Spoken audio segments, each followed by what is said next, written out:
Hi, my name is Tiana Karamayas and I'm a Cavoodle puppy coach and breeder for Noodle Way and River City puppies. As a coach, my philosophy is simple. A Cavoodle should always complement your lifestyle, not complicate it. And this is the foundation to everything I teach. For almost the past decade, I have been working in the breeding, training, grooming, and veterinary sectors of the small animal industry. I've also been raising Cavoodles for the past 16 years, so I have definitely learned a thing or two about the breed along the way. Now this podcast is all about Cavoodles. Raising Cavoodles, training Cavoodles, grooming Cavoodles, breeding Cavoodles, and how to shape the behaviour of a Cavoodle puppy. So, if you're a Cavoodle parent or you are looking at adding a Cavoodle to your family soon, then this podcast is for you. New episodes will be released each Tuesday morning, and you can follow me across all social media under the name @OodleWay for more tips and advice on Cavoodles. Thanks for tuning in. Hello and welcome back to the Cavoodle Coach Podcast. My name is Tiana Karamayas and I'm your host and your Cavoodle puppy coach, and I am coming to you today with an episode I am very, very excited about. And the reason why I'm so excited about this is because approximately a week ago, I had the pleasure of attending the Australian Dog Breeders Conference for 2025 at SeaWorld in Queensland. And it was absolutely incredible because the whole event, the conference, had about 150 breeders attending. There was also a variety of other businesses within the small animal industry, such as different trainers, food companies, vets, reproduction specialists, etc. And everyone who showed up was there to learn about what the current best recommendations are in terms of breeding and raising dogs. And it was such a great environment. It was such a great weekend. It went across both Saturday and Sunday with full days of talks from all of the leaders within the industry. And it was incredible. And this is also why I didn't have a podcast come out last weekend, because by the time I finished and wrapped up at the conference, I didn't have enough time to record a podcast for you. So that's why last week didn't have a podcast. But this week I am back, and I want to go through some of the topics that were spoken about at the conference, because on day 2, I actually had the honor of being asked to join the panel of experts for behaviours and behaviouralists and trainers up on stage in front of all of the breeders. And we were asked a bunch of different questions. And I think these questions are really important for you, the family looking to buy a puppy, to also be considering when it comes to searching for your breeder and then deciding on what training to do with your puppies. Because in the conference, we had lots, like I said, we had breeders there. We had veterinarians, we had trainers, we had behaviouralists, but we were missing one key person in the whole small animal industry, and that is obviously the families who are buying these puppies and adding them to their families. And so you need to be part of the conversation, in my opinion, and I'm bringing that to you as best as I can through the podcast. And I'm going to go through, today I'm going to do one of the questions that were asked on the panel, and I'm going to give you a bit of a summary of my answer in regards to that, in regards to the question, but also from the perspective of Cavoodle breeders and what to be looking for in Cavoodle breeders. And then in the coming weeks, if you've enjoyed today's podcast episode, please let me know, and I can continue going through some of the other questions that were asked on the panel over the coming weeks in the podcast. I hope that makes sense. I have a feeling I repeated myself there, but hopefully you understand it. And anyway, let's just get into it. So the first question we were asked on the panel, so we were asked, from your perspective, what defines a breeder who is truly ethical in terms of behaviour and welfare? And this is a really wonderful question, because obviously when it comes to looking for a breeder, we're wanting to make sure we have an ethical breeder. We want to make sure, number one, we're not being scammed, but number two, we are picking puppies off a breeder who is ethical and is treating the puppies right and raising them correctly. Now, for the panel and for the people on the panel, like I said, there was breeders, there was a couple of different trainers. I was one of the trainers there / breeder, because I have bred Cavoodles, but I was the only one up there who was also, or is, a breeder of Cavoodles. And within the audience, approximately half the audience members were Cavoodle breeders as well. The rest of the audience was made up with other Oodle breeders, and there was also a lot of Golden Retriever breeders. So I was the only one up on the panel speaking from the perspective of Cavoodles, which are the most popular breed in Australia. And it's very important to look at them as a breed and especially answer this question because they are a crossbreed. And this leads me into the first thing I said on the panel in front of all of the breeders. And that is when it comes to asking for a ethical breeder in terms of behaviour and welfare, this differs between pure dog breeders and then crossbreed breeders. So our pure dog breeds is something like your golden retriever. They have a purebred status. Within a country, they are recognised as a purebred breed. Tongue twister there. And for anyone who is breeding a purebred dog, the country and across the world has a set of requirements on how the puppies should come out in terms of their temperament and their looks. And this is a breed standard that all breeders work towards. And so when we talk about ethical breeders for purebreds, it's going to be different to when we talk about ethical breeders for cavoodles and other crossbreeds, because as a cavoodle breeder or a Groodle breeder, Spoodle, Cavapoo, whatever oodle breeder or crossbreed you have, they are a crossbreed simply because they have not been bred enough yet with enough consistency for the country to be able to classify them as a purebred dog. This comes down to the DNA, it comes down to the breed, the genetics, and the pool of genetics that we have. And at the moment, if you had, as a cavoodle breeder, if you were to breed cavoodles, we're definitely working towards having consistency in temperament and consistency in looks, but there are still definitely variations. And so the first thing I said for an ethical cavoodle breeder in terms of behaviour and welfare, the first thing I said is that the ethical cavoodle breeders are the breeders who are here wanting to create a better breed. So they are here and they are purposely breeding cavoodles and then very closely monitoring the different temperament traits and physical traits that are coming out in their litters, and then they're making their future breeding decisions based on what they are seeing to try and create consistency within the breed. But more importantly, the ethical cavoodle breeders are the breeders who are here, who are open to learn and are open to adjusting their curriculum program that they raise their puppies on as new research comes out. And this is a really key factor here, because when we have a purebred dog like a golden retriever, we have that consistency in terms of temperament. And what that means is you know what to expect and you can structure your curriculum program around the way that this type of dog, the golden retriever, thinks, acts and behaves. And because the golden retriever has been around for so long, there is a lot of research around how these dogs think and act and behave. But for our cavoodles, they are a very new breed in the grand scheme of things. I remember when I got my first cavoodle, Oscar, 17 years ago today, so that was back in 2008. There was no such thing as cavoodles. He was the first cavoodle at my local vet clinic, and we live in Brisbane, central Brisbane, so there's lots of people around with a lot of dogs, and he was the first cavoodle in the system at our local vet clinic, and this was back in 2008, so they were not a known breed.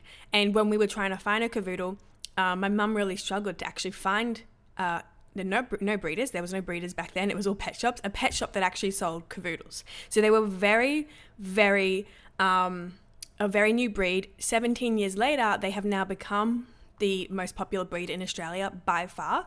But that still is only, if we go on Oscar's timeline, that's 17 years. That's 17 years of breeding this breed. And really the big surge in popularity in cavoodles really started about 10 years ago. And I can say this because when I started working at my local vet clinic, the same one we took Oscar to in 2008, I then went and got a job there later on in 2015. I was obviously working there, and so I was able to see across the 4 years that I was working in the clinic just how much more popular cavoodles were getting. When I first arrived there, there was some there. They were definitely more popular than 2008, but by the time I left, every second dog coming in was a cavoodle. So around 10 years ago is when the popularity of cavoodles started to spike. And what that means is around the 10 years ago, and I'm saying these with, please don't believe the timeline exactly. This is just what I have experienced within my community here in Brisbane. But when the popularity of Cavoodles started to increase, that's when we had a lot more breeders choosing to breed this breed because the demand was there. And then that was really the first time that people really started to look at this breed and the behaviors they had and the way that they acted. And Cavoodles, as we all know, have been labeled as a really good dog for families, especially families living in the city. They get labeled as calm, low energy, really affectionate, playful, good to be trained, all of these really wonderful characteristics. But it also means that it's only in the last 10 years that we've also started to see some of the behavioural issues common to the breed, particularly their separation anxiety, their social anxiety, their over-arousal, which means overexcitement, the reactivity, which is barking. We've started to see these behavioural issues come out of this breed. And so it is still so new, and it is such a new breed, which means it's really hard for us to just believe that the curriculum programs and the way we are breeding the Cavoodles today is going to be the best way to breed them forever, because it's simply not the case. The longer the breed is around, the more we will learn about how they think, act, and behave, and then the more we have to adjust our curriculum programs to meet the needs of these Cavoodles. And that was what I said to these breeders. I said, the ethical Cavoodle breeders are here to learn, and they are here to make changes to their curriculum program as new research comes out about this breed. And so the ethical breeders are going to be open to this. The ethical breeders are going to want to continue to improve their program all the time based on Cavoodles and what they think and what they act.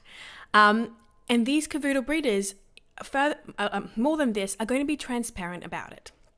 And that's a really key factor here, because breeders are the first people you talk to when it comes to your journey of finding a dog. And when you start talking to different breeders and you're looking to see which breeder is the one that you should choose, we need that transparency there. So the Cavoodle breeders who are ethical need to say to the families, this is everything I do right now with my puppies. This is everything I can do based on the knowledge we have about the breed. But if new things come out next year or the year after, I will definitely be incorporating that into my program and making changes to it, because I want to make sure whatever I'm doing, it is bettering the breed based on the knowledge we have on Cavoodles. So that transparency is really important for an ethical breeder to have, and an ethical breeder is going to communicate this to families because this is how we create a trusting relationship between the family and the breeder. Now, in addition to this, when we talk about transparency, another really important thing for an ethical breeder is for them to display their breeding program and everything they are doing with their puppies in terms of their curriculum, their day-to-day activities with the puppies for the 8 weeks. This needs to be shown online. It needs to be made available for their puppy families. But beyond this, it needs to be made available for anyone to look at, not necessarily someone looking to buy a puppy for new. Because this is when if a breeder is prepared to show up online, particularly social media, that's how everything works these days. If they're prepared to show up online and really show their curriculum program and everything they are doing with their puppies, it means that they are owning it and they are proud of it and they are saying, this is the absolute best I can do.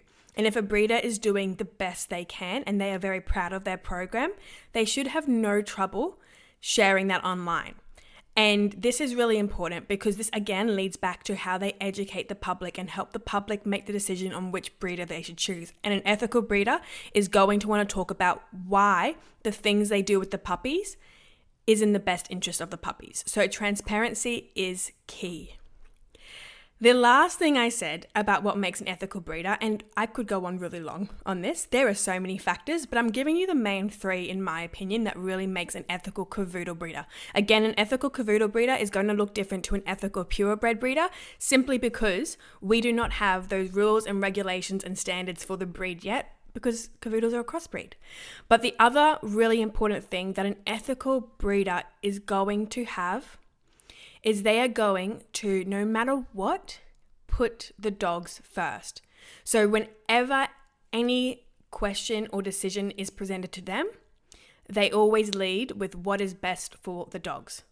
And if a breeder has this mindset and they truly, truly have the dogs first, before money, before anything else, before pride, if they have dogs first, they will always make their decisions in the dog's interest. And this makes an ethical breeder, because when we are here and we are in the job of bringing lives into this world, because a breeder is bringing lives into this world, we need to make sure that we are doing it only in the best interest of the puppies. And so the dog's first mentality is so important. And this can be really, really hard. You can have a breeder who has bred a litter of puppies and they've kept one of the puppies back with the goal of being able to breed this little girl in the future because she has these amazing genetics.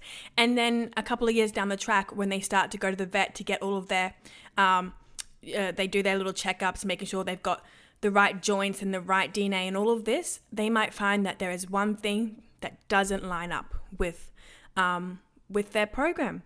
And it can be a really hard decision to say, okay, I can't breed from this little girl that I've had, all of my cards set in for the last 2 years, and I've been relying on her to grow up and be able to breed from her. But because her eye check isn't cleared or her heart check hasn't been cleared, I can't breed from her anymore. And that is really hard for a breeder because it means you are losing money. Obviously, a lot of money gets lost, and we have to always plan a couple years in advance before you get to see any money from a dog, because they have to go into an adult first before they can breed. But also, in addition to this, it can also mean letting down families, especially if you've had people on your wait list for a couple of years waiting for puppies of a particular dog that you have, and then you have to break the news to them that you can't breed from that dog anymore, and the families will have to wait another 2 years or wait to another dog. And that's really hard for a breeder to do. And so the ethical breeders are going to make that hard decision though, and they're going to put the dogs first. And when they put the dogs first, and they always do this, it means that we are breeding for the right reasons. It means that the breeder is in this business for the right reasons, not for monetary gain or anything like that. And this is something I'm so passionate about. When I was breeding, there were definitely hard decisions I had to make. My whole breeding program ended when I had to de-sex all of my girls because of some health issues that they had and recommendations from the reproduction specialists. And that's a really hard decision to make, because you always have the option to ignore the recommendation from your specialist. They might say, we don't believe it's in your best interest to keep breeding this dog. And you can say, okay, and you can do it anywhere. There's no one there actually preventing you from doing that. But the ethical breeders, the one who are in it for the dogs, would never jeopardize the health of any of their dogs for monetary gain, for the purpose of making money and selling to families. They will always put the dogs first. And this is so important. And if you're here and you've been listening to this podcast episode because you're wondering what defines a breeder who is ethical, a Cavoodle breeder who is ethical, I really hope this point sticks with you. They should always put the dogs first. And if they're putting the dogs first, it means they're doing all of the right testing, every single test available to make sure they're breeding from the healthiest dogs. It also means they are being very transparent with you, very open, honest, and it's someone you can trust to do right by you and your family, because getting a dog is a big decision, and you're going to have this dog for about 15 years. And you need to find a breeder who is going to respect this decision and make sure that you get the best dog possible for your family. And then the right ethical breeder is always going to have that growth mindset. They're going to be open to learn. They're going to be attending things like the Australian Dog Breeders Conference every year so they can hear the latest research, the latest recommendations from experts in the space. And they are going to adjust and improve and build on their curriculum program as they hear these things. And they're definitely going to be working towards creating Cavoodles into a purebred dog breed. And this will take a long time.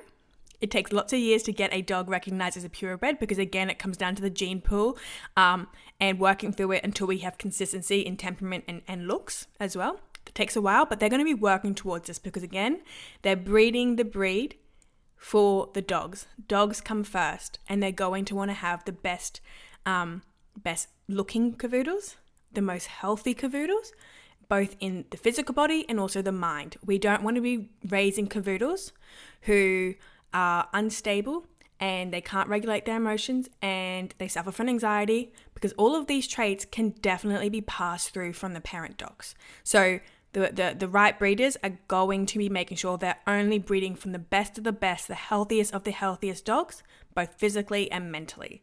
And this is how we're going to find the ethical breeders. And in the coming years, my answer to an ethical breeder will change and adapt if Cavoodles get recognized as a purebred dog breed. But yeah, hopefully this episode has opened your mind up about what an ethical breeder looks like. I hope it's given you plenty of things to think about, especially in terms of what questions you're asking a breeder before you put a deposit down. It's really important to keep in mind that you only get to choose one breeder. And if you're only getting one puppy, you only get to choose one breeder once. So it is very worthwhile to do your research. It is extremely worthwhile to actually buy your puppy from an ethical breeder. And yes, you will be paying more for your puppy, but this is because the breeder will be doing a lot more work with the litter of puppies, but also a lot more testing with all of the parents. And if you make sure that you are getting an ethical breeder who is doing all of this health testing with the parents, breeding only from the healthiest dogs, both in the physical state and then the mental state, and then also spending every day working with the puppies and doing their curriculum, whereby the breeder's full-time job is raising puppies, not where they have another job, but their full-time job is raising the puppies. This is going to be well worth your money because it means you're going to have the healthiest dog, and it also means you're going to have the most success with training, and you're going to have the best temperamented Cavoodles. So very important. It's a good investment to have. Ethical breeders are essential. And if you also are picking an ethical breeder, you're supporting ethical breeding, which means any backyard breeders who are breeding for the wrong reasons, let's say it is just for monetary gain, they won't be able to survive if everyone is picking their dogs from ethical breeders. So you also have a job yourself to help eradicate these backyard breeders who are not breeding for the right reasons by making sure that you're choosing the ethical breeder. Because the more business you give to ethical breeders, the less business the backyard breeders get. And that means the healthier dogs we are going to have, and that comes from the mentality of dogs first, always. And I hope you have that mentality. I hope the breeder you pick has that mentality. And if we all have that mentality, we will do the best by the Cavoodle breed and we'll have the best Cavoodle puppies in Australia. Okay, so that's it for today's episode. I hope you've enjoyed it. Again, if you enjoyed this discussion, this conversation today, and you would like to hear some more questions that was spoken about on the panel at the Australian Dog Breeders Conference, send me an email, send me a DM, let me know. My email address is hello@oodleway.co. My Instagram, my TikTok is @oodleway. So let me know if you've listened to this episode, if you loved it, if you want me to go into more details on more of the questions, let me know and I will make sure that we keep working through some of these questions over the coming weeks. I've really enjoyed this episode. I'm very passionate about finding good ethical breeders, and there are so many more good questions that we discussed over on the weekend. So I'd love to share them with you. Just let me know if it's something you want to hear. Okay, I will see you next week for the next episode in the podcast. This has been your Cavoodle Coach, Tiana Karamayas. I'll see you later. Bye.